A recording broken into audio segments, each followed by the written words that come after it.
자, 여러분, 사회복지조사론 같이 함께 준비해 보도록 하죠.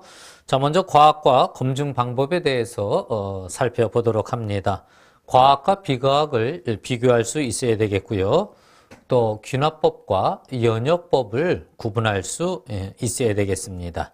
그리고 이제 연구의 방법들에 대해서, 연구 목적에 대해서, 또 그다음에 시공에 따른 조사 방법에 대해서 또 방법론적인 그러한 거에 따라서 그 연구 방법을 분류할 수 있는 이러한 모습이 되어야 되겠습니다. 자, 먼저 우리가 과학과 비과학에 대해서 먼저 함께 생각해 보도록 하죠. 자, 우리가 사회복지 조사를 한다라는 것은 과학적 조사를 한다라는 거죠. 그래서 비과학적 접근이 뭔지를 먼저 좀 아시면 과학을 좀 이해할 수 있는데, 비과학적 접근 중에서 첫 번째 생각할 게 권위예요. 우리 보통 권위에 호소하는 오류라는 말이 있죠. 자, 어떤 사실을 받아들일 때에 옳은지 그른지에 앞서서 그냥 어떤 권위에 의해서 그것을 과학적 사실이다라고 받아들이는 것이 권위. 이 권위는 과학적 방법이 아니다라는 것 여러분 기억해 두셔야 되고요. 자, 두 번째 관습이라는 것도 우리가 비과학이다라는 것 생각해 봐야 됩니다. 관습은 어느 일정한 그 지역 안에서 일정 기간 동안의 어떤 시간을 흐르면서 형성된 어떤 그들 안에서의 약속된, 물론 약속이라 그래서 뭔가 문서를 남기거나 그런 건 아니지만 이러한 하나의 패턴이다라고 이렇게 이야기할 수 있습니다. 따라서 이 관습이라는 거는 그 문화권에서는 이해가 되지만 다른 데하고 이야기하면 또 다른 모습이 된다는 거죠. 자, 직관이라는 것은 또 비과학인데, 경험이나 판단이나 추리 등 이 사유하는 것을 거치지 않고 바로 이렇게 나오는 것, 이걸 직관이라고 하는데, 이 직관이라는 것도 역시 비과학의 하나이다라는 것. 따라서 여러분, 권위에 호소하거나 또 관습에 호소하거나 직관에 호소하는 이러한 방법은 과학적 접근 방법이 아니다라는 것 구분해 두실 필요가 있겠습니다. 자, 그럼 과학적 접근이라는 건 무엇이냐? 사실 과학적이라는 거는 너무나 우리가 이거 뭐 암기할 필요가 있는 게 아니라 그냥 우리가 읽으면서 이해하면 돼요. 객관적이어죠. 누가 봐도 그러한 결과가 나오는 그러한 모습이 되어야 되고요. 그 다음에 경험적으로 검증이 가능해야 됩니다. 검증할 수 없는 것은 과학의 영역이 아니에요.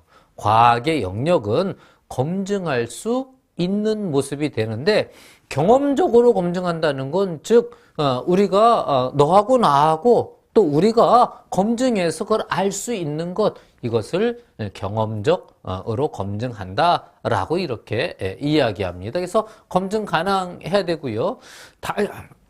당연히 체계적이고 논리적이어야죠. 어떤 그 사실을 나열할 때 일정한 체계에 의해서 논리성을 갖고 이야기할 때 과학이라고 이야기하지, 체계도 없고 논리적이지도 않다라고 한다면 과학이라고 이야기할 수 없죠.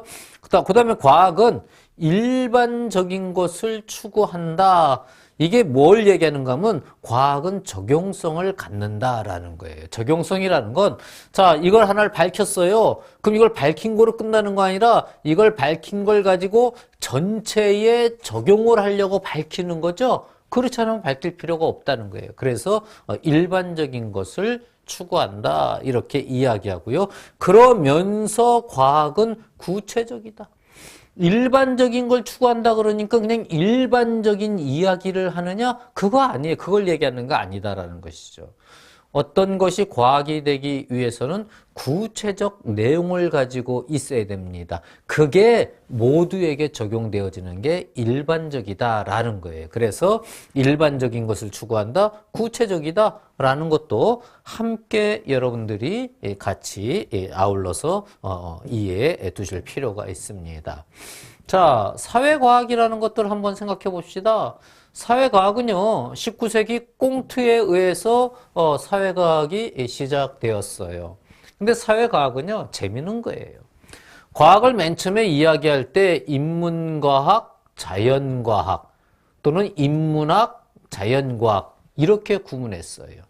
인문학은 주로 문사철이라고 하죠. 문학, 역사, 철학 이렇게 이야기하죠. 주로 사유에 의한 그러한 작업을 통해서 하는 게 인문학이에요. 자, 자연과학은 주로 어떤 걸 하느냐? 검증에 의해서 하는 게 자연과학이에요. 근데 이 19세기의 꽁토는 어떤 방법을 썼는가 하면 연구의 대상은 인문학적인 것, 즉 사람과 사람으로 구성되어져 있는 사회에 대한 것을 연구하는데 자연적인 게 아니라는 거예요. 그런데 이 연구하는 방법은 요 방법을 활용한 거. 요게 바로 사회과학이다라고 이렇게 이야기할 수 있어요. 자, 그럼 사회과학은 어떤 특성이 있는가라는 걸 보면 다음과 같은 특성이 있다라고 이렇게 이야기할 수 있겠습니다. 사회과학은 먼저 사회 현상은 다양하다라는 것, 이것을 이야기할 수 있어요. 사회 현상은 다양한 요소에 의해서 사회 현상이 이루어집니다. 그래서 사회 현상은 다양한 요소들이 드러난다라고 이렇게 이야기할 수 있고요. 사회 현상은 독립적이지 않다. 어떤 현상이 하나 일어나면 이게 그냥 하나로 일어난 게 아니라 다른 것과 연관이 되어진다라는 거죠. 그래서 독립적인 사회 현상은 있을 수가 없다. 그 다음에 이제 중요한 게 또 이 부분이에요.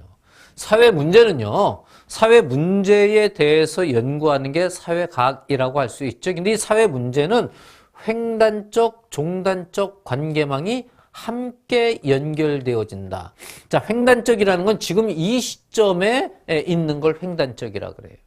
종단적이라는 건 시간적이다라는 거예요. 과거로부터 지금까지 이렇게 또는 미래까지 이어져 가는 것. 횡단적, 종단적. 우리가 이 사회에서 갖는 여러 문제들은 지금 현재 나타나는 문제이기도 하지만 이것들은 또 종단적인 그러한 시간적 흐름과 연결되어져 있다라는 거죠. 자, 실업자의 문제를 하나 놓고 봅시다. 횡단적으로는 그 사람의 게으름이라 그럴지, 그 사람의 기술이 효용이 없다 그럴지 이런 문제일 수도 있지만 종단적으로 볼 때는 경제 구조의 악화, 즉 그전에 일어났던 어떤 사건으로 인한 경제 구조의 악화